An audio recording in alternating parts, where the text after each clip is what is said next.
Ella dice, hay tres mundos, Juancito. La parte de arriba de la mesa representa el mundo Juanacha del cielo.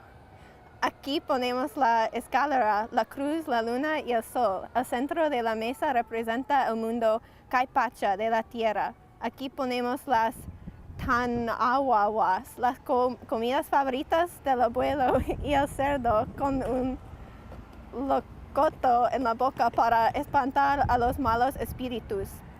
La base de la mesa representa Upacha, el mundo debajo de la tierra. Aquí ponemos las velas, las flores y los animales del mundo de abajo. Al mediodía encendemos las velas para que el abuelito sepa dónde tiene que venir a nuestra casa para recibir la ofrenda. Luego los adultos de nuestro barrio. There's always Kickstarter. And this is what I've been amazed too. If there's a reporting project that you want to do that you can't get someone to pay for, especially because the rates for writing on web online suck. I mean, you can't support reporting projects on $200. Try it as a Kickstarter. Like, figure out what you can deliver to your readers at the end that connects them into the experience. Journalists have had lots of luck funding these projects. I was at Washington State a few weeks ago. This was one that they did. I mean, they raised more than their $7,000 goal to do this story about women working in the Navy during World War II. Because these things, as long as you can connect them to readers, and as long as they connect to something that someone's passionate about, people are willing to give money for these stories to exist in the world. They might be willing to pitch on Kickstarter. They might be willing to give you $1.99 a month in order to do it. But you have to connect it to something that people are really passionate about. You know, what did you think about Model UN this weekend? Had you been to Northwestern before? Yeah, no, I hadn't been to Northwestern previously. This was my fourth conference, so this is something that's still sort of new to me. This was, in general, the Model UN is an experience that I really like, partially because, we get to discuss things that I personally find interesting. It's hard to find a lot of people, especially in a high school, that are interested in, political science and, international law. So that's something that, that has brought a lot of commonality to sort of an outside activity. So yeah, so it's been an interesting experience so far. Yeah, I mean, we were debating the crisis in Mali as well as Syria. So yeah, I mean, we passed 2 resolutions on it. Didn't really agree with like Russia or China, of course. So I mean, a lot of stuff like that, and I think it was really good. The level of debate was really good in our committee. What was the biggest point of contention when it came to debate? I think the biggest point of contention was a no-fly zone over Syria, like the one the UN imposed in Libya. And could you explain, what the arguments were on your guys' side? Sure, of course. So in Resolution 1973, where the Security Council actually was able to pass a resolution, a no-fly zone over Libya, the point of contention was that the no-fly zone, that the people enforcing it sort of turned into the rebels' air force.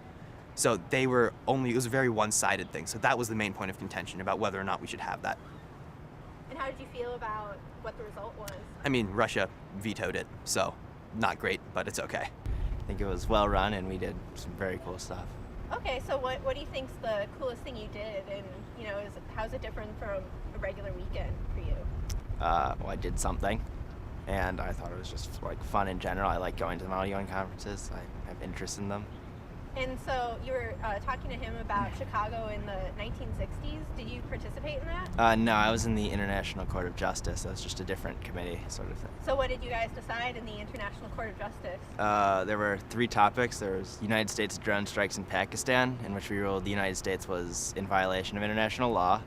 Then there was the second topic, in which Venezuela went to war with Colombia over the support of the FARC. We ruled Venezuela was illegal in that. And then the final topic was nuclear proliferation, which evolved into Israel declaring nuclear war on Iran. And by consensus, we condemned Israel, but at the same time said that Iran's nuclear program was illegal. Waking up too early, maybe we could sleep. Make you banana pancakes, pretend like it's the weekend. Pancakes are a nutritional and enjoyable breakfast food, one that has satisfied millions of Americans for generations. Luckily for you, quick and easy to make pancake mixtures are readily available at your local grocery store, along with a few everyday ingredients. First, dump your pancake mix, an egg, and 1/3 cup of milk into your trusty mixing bowl. Then, grab a stirring utensil. Use the aforementioned utensil to beat the contents of the mixing bowl. When the contents have reached the desired level of uniformity, you are good to go.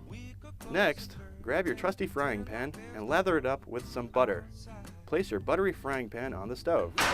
After getting your parents' permission, Mom, I need to use the stove. turn the stove on to a medium heat level. We are now prepared to start the delicate task of cooking. With a spoon, ladle some dollops of your batter onto the hot frying pan. Do not burn yourself. Once your dollops have sufficiently coagulated or begin to exhibit a tasty golden hue, grab your trusty spatula and begin the flipping process. Once both sides are cooked, put your now complete tasty breakfast treats on a plate and serve with generous helpings of maple syrup. Oh, that's good. So, you boys here for business or for pleasure? Well, I feel like I'm here for business, but I'm always here for pleasure. This is my boy Meat. Nice to meet you, Meat. I don't eat meat. You don't eat meat, but your name's Meat. Meat here's a vegetarian. Sad dad. Sad. Sad dad. You a sad dad? Actually, I'm the best dad. The best dad ever. Yeah, Does your dad cook? yes he does. He has a few good recipes. He's got some good chilies, some good chili dogs that he likes to put his mouth around. Sounds like a lot of good salted meats to me. He has the finest of You won't shrimps. believe it. On holidays like Arbor Day, like we just get so full of salted meats and just sit around watching TV. It's great. Sounds like, do you do that on Bestmas Day? I only do that on Arbor Day and Crimbus. Are you familiar with Crimbus? Oh man, I like to keep my Crimbus bush moist and trimmed. Oh, I bet you get lots of good visits from the winter man. Oh, then. I do. Lots of presents.